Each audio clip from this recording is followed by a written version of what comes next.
Alrighty, welcome. This is the Toy Sweeper Robot. It's a project from Team C, consisting of Azalea and myself, Jacob Stout. I will be doing some audio narration for you guys. Give you just a quick breakdown of what's actually going to be more extensive in our PowerPoint. So our problem statement, just to start right off the bat, the whole idea of this project is that toddlers are constantly taking out toys to play with and not putting them away. Well, hey, they're toddlers. They're not at quite that level yet. So parents have to constantly pick them up. It's a lot of times tedious. And the whole point of, engineering is to take those tedious things, make them less tedious. Efficiency. One thing we did almost immediately is go straight to customer needs, trying to figure out what our customers absolutely have to have out of this project.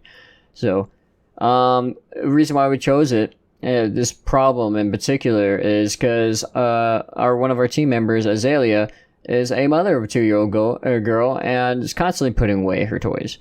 It becomes a tripping hazard. It's a real mess. If you've ever been in a house with a bunch of small children, usually there's nothing you can do.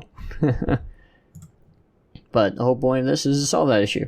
So the impact, from a social standpoint, will help free up more time for parents to play with the children. I mean, that's the whole point of growing up. We want our children to be happy. They want to experience happiness with their mothers, with their fathers. They want those good things to help raise them into good people that will hopefully drive our world into a better place a generation from now. So, our target, of course, is the parents of young children. The end users are, again, parents. So, investors are always welcome to come in on our project. We're more than happy to accept them as well. But we did do some customer interviews, which was actually really insightful. So, one is from Quentin Galloway, someone I know personally. They were very helpful. They basically their idea, we didn't give them any idea of what we were planning ahead of time, but to guys summarize what's going on is they actually provide some really incredible ideas, some of them not even involving a car, but we took some of those ideas, and like one of them said that they wanted basically kind of like some sort of vacuum cleaner that will put these toys into a net, which I thought was super interesting. And then and it brought up a lot of issues we weren't aware of initially. Let's see here, back problems. Somebody I talked to was in a car accident at some point and had substantial, just chronic back issues. So bending down, picking up, and down, picking up is actually more tedious for them and is actually painful. So we want to try to avoid that. And somebody else brought up storage, which we didn't think of. They definitely want to, store that stuff away. They don't want to, you don't want it to be a big hassle. You just gotta, the whole point of picking up these toys so they're out of the way. If we're giving them a product that's also going to be in the way, it's kind of counterintuitive. So what we have after our customer reviews is basically our list of requirements based off of those interviews and some of our own ideas. It needs to be fast, intuitive, able to pick up most toys, compact, under $50, safe, quiet, in which we listed more specifically under 50 decibels. And the battery life has to be more than 30 minutes, because if you're constantly charging thing, you're just creating another tedious task, which is also counterintuitive for this project. We do have some early CAD drawings here. This doesn't 100% reflect the final design, which you will see at the end of this presentation. But we have a prototype for a very first prototype of what we expected to be our final design. And then version 2, of course, with multiple views, so you can kind of see what's going on. It's actually color-coded to help us out, thankfully. And how does it work? We want to talk about how it works. Autonomous robot that is programmed to sweep up toys from the floor of a room so that toys are no longer in the way, both reducing the trip hazards and allowing the parent to spend more quality time with their child. The ultrasonic sensor on the back prevents the robot from crashing into walls and furniture, while noise sensor allows the robot to be turned on and off by clapping. We want to make it that simple. Okay, don't even want to bend down to hit a switch. That's how simple this is going to be and how problem solving efficient this is going to be for our problems. Now, I did also list some Arduino code. I just got a couple snippets in there. We basically, the whole idea of my code, when I did the coding end of it all, is basically I wanted to make it efficient for further work. I didn't want to just put it all straight in there, make it a huge gobbledygook. It was properly spaced out. There were a lot of comments explaining each section of what that code does, so that we got all of our tasks into nice simple functions, so they can be called right away. So for debugging or repurposing this project, it would be super simple in the future. More important and unique features about this project is it can be turned on and off by clapping. Runs autonomously and quietly. It was a big thing. You don't want to wake up the kid you just put to sleep, because that's a whole nother mess you just created. It's going to be reasonably priced, is why we made it so simple. We did have more complicated designs initially, but we wanted to simplify it, because if you don't want to over-engineer it to bring it to a price point that's just impossible for a large number of people that want this product.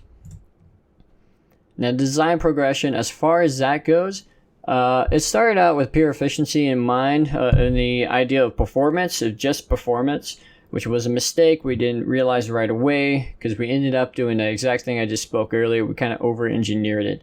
We created something that was going to be super expensive and super time-consuming to design, a lot more obstacles to create over, which we were willing to do to make this really cool, but at the same time, we do have a time constraint. We do have a budget.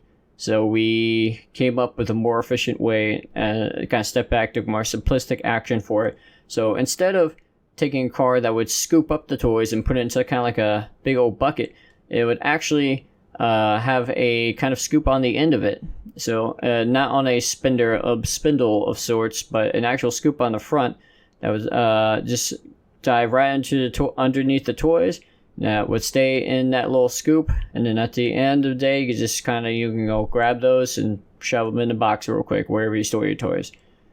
And finally, at the end of it all, we did realize we needed more power. So basically, the only thing we really changed is that we put on more motors, and just like the code I put in for being able to to work it out in the future, very simply, is we added more sensors. We made it more expandability on the software, and so the hardware is there for later software to back it up if need be.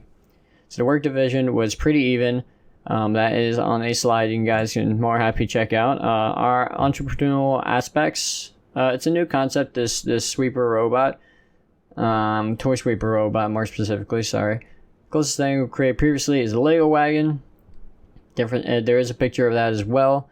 Already exists. It's something that already exists in the market. We want to make something a little bit more convenient to our customers. So we spoke to customers in direct interviews, found out what was more convenient for them, and we kind of narrowed down on that. Do have a picture of a final design prototype. It's pretty simplistic. Again, has a big scoop on the front, ultrasonic sensor. 4 wheels, 4 motors. It's got everything it needs. It's pretty quiet, fast. Battery doesn't die right away. It gets the job done. So with that in mind, we just try to make it as basic as possible. Think of what the definition of efficiency in our project was, just making it easier and saving them time. We did both. So now parents can spend more time share more phenomenal happy moments with their children, or parents. Yeah, parents can spend more phenomenal happy moments with their children. What we learned, we learned a lot. Communication's a big part of it. We realized how much communicating there was going to be, but it had to be done. We had to do a lot of it too in order to coordinate things, because there's a lot of work to do and only 2 of us to do it. We did realize that going out to potential customers and asking questions and informing interviews is probably the most helpful part of this whole project. They came up with ideas we never would have thought of, and they did it quick. It's just a fresh pair of eyes is really good. We were ignorant to other kind of ideas, certain ideas, and it really brought that to light. And cutting tasks up into bigger tasks into smaller little bits was also really helpful too. So it didn't feel like we're just spending our entire lives on this, because we do both have jobs and other stuff going on. But hey, so this was a presentation by Azalea and Jacob, Team C, Toy Sweeper Robot. I hope you guys enjoyed. I hope I didn't make this too complicated for you guys to grade. Appreciate it. Thank you.